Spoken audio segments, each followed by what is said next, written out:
तर मित्रांनो, तर मालिकेत आपल्याला असं बघायला मिळतंय की तुळजा पुष्पा बाहेर बोलत असतात.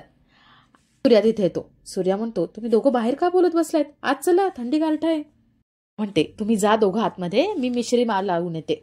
आणि हो बाळा, आज मी माझ्या हाताने स्वयंपाक बनवणार आहे, तुला आवडतं तसं सगळं बनवणार आहे. तुळजा आतमध्ये जातात आणि पुष्पाला त्या झाडाशी बोलायचं असतं. त्या झाडाशी बोलल्यावरती सूर्याच्या आईशी बोलेल असं तिला वाटत असतं, म्हणून ती झाडाजवळ जाते. ती झाडाजवळ आपलं मन मोकळं करते. पुष्पा म्हणते, मी खूप चुकले. तुमच्या माघारी मी मुलांना असं टाकून जायला नको होतं. मला माफ करा तुम्ही, पण आता मी आले. माझी चूक समजलीये. तुमच्या लेकरांना आईची माया देईल. जो अन्याय झाला तो मिटवून टाकेल. सूर्याने तुमच्या पोटी जन्माला घेतलाय ना, तरी तो माझा मुलगा आहे. जालिंदरला वाटतंय मी त्याला मदत करायला आले, पण मी त्याला मदत करायला नाही आले. मी त्याला संपवायला इथे आले. मी माझ्या सूर्याला न्याय मिळवून द्यायला आले. हे सगळं छत्री ऐकतो. छत्री म्हणतो, माझी शंका खरी ठरली. रक्ताची मदत करायला आले का? पुष्पाने पलटी मारली. आता ही बातमी डॅडींना द्यायलाच हवी. तो लगेच डॅडींना फोन करायला जातो. तर थोड्या वेळाने सगळेजण जेवायला बसतात. पुष्पाने जेवण केलेलं असतं आणि सगळ्यांना ते आवडतं. छान एकत्र जेवायला बसतात आणि सगळेजण ते जेवण आवडीने जेवत असतात. तर इकडे डॅडी झोपलेले असतात आणि त्याला छत्रीचा फोन येतो. छत्री म्हणतो, डॅडी, माझा संशय खरा ठरला. पुष्पा आपल्या बाजूने काम नाही करणार, ती दगा देणार. डॅडी म्हणतात, एवढं सोपं नाहीये ते. नवरा आपल्या ताब्यात आहे. छत्री म्हणतो, डॅडी, अहो मी माझ्या कानाने ऐकले. ती बडबडत होती, मी सूर्याला न्याय मिळवून देणार, मी सूर्याला न्याय मिळवून देणार. जालिंदर म्हणतो, ती बोलली असेल रे फक्त, पण तिचा नवऱ्यावरती जीव आहे आणि नवऱ्यासाठी ती काही करायला तयार होईल. छत्री म्हणतो, तुमचं म्हणणं खरंय, पण मला वेगळीच भीती वाटते. मला तिची लक्षणं खरी दिसत नाहीये. अहो मी स्वतः इथे उभा आहे ना, मी ऐकलंय ना तिचं बोलणं. म्हणतात, आता मी सांगतो तसं कर, बघू ती काय करते ते. डॅडी छत्रीला काय काय करायचं हे सगळं सांगतात. छत्री लगेच कामाला लागतो. तर जेवणानंतर सगळेजण बसलेले असतात. धनू सांगते की बाजी काका आता आपल्यात नाहीये, म्हणून त्यांच्यासाठी शोक सभा घ्यायचं ठरवलंय. धनूने बाजी काकांसाठी कविता केलेली असते, ती सगळ्यांना कविता ऐकवते. सगळे गप्पा मारत असतात आणि पुष्पाचा फोन वाजतो. पुष्पा मोबाईल घेते आणि बाहेर निघून जाते. तुझ्याला डाऊट येतो की काय हे सगळं चालू. रात्री काकींना कोणाचा फोन आला असेल, तुझा विचार करायला लागते. इकडे पुष्पा मोबाईल घेऊन बाहेर येते. ती म्हणते, जालिंदर, एवढ्या रात्री कशाला फोन केलाय?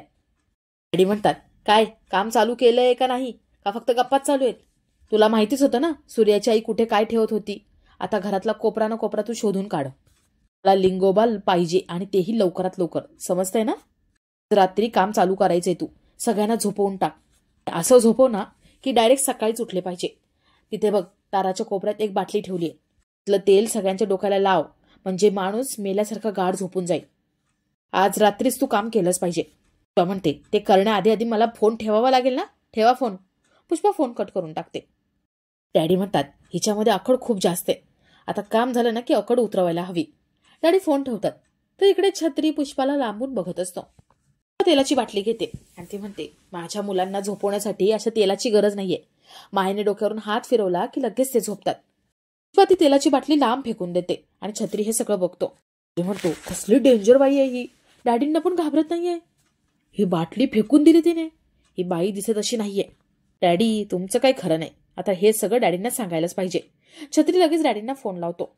छत्री डॅडींना म्हणतो, डॅडी, ही पुष्पा काही तुमच्या हाताला लागणार नाहीये. विचारतात, काय केले तिने? छत्री म्हणतो, तुम्ही दिलेली तेलाची बाटली, अहो ती फेकून दिली तिने. सांगतो ना तुम्हाला, ही बाई 100% डबल गेम खेळते. डॅडी म्हणतात, छत्री, आधीच माझं डोकं खूप फिरलंय. जे बोलायचे ना ते विचार करून बोल. छत्री म्हणतो, अहो मी स्वतःच्या डोळ्यांनी बघितले. आता तुम्ही या इथे आणि तुम्ही बघा. डॅडी म्हणतात, मी तिथे आलो आणि तू म्हणतो असं नसेल ना, तर माझा हात आहे तुझा गाल आहे, फोडून काढीन तुला. छत्री म्हणतो, अहो मी स्वतःच्या डोळ्यांनी बघितले आणि मी मारायला घाबरत नाही. तुम्ही स्वतः या इथे. डॅडी फोन कट करतात आणि लगेच निघतात. हे सगळं शालनने ऐकलेलं असतं. तर इकडे सगळ्या मुली बाहेर झोपलेल्या असतात आणि पुष्पा म्हणते, मी पण इथेच झोपते. सूर्या म्हणतो, नाही काकी, तू वरती झोप जा. जा वरती रूममध्ये झोप, थंडी पडली. तू पुष्पाला आतमध्ये घेऊन जाते. दोघी गप्पा मारत असतात.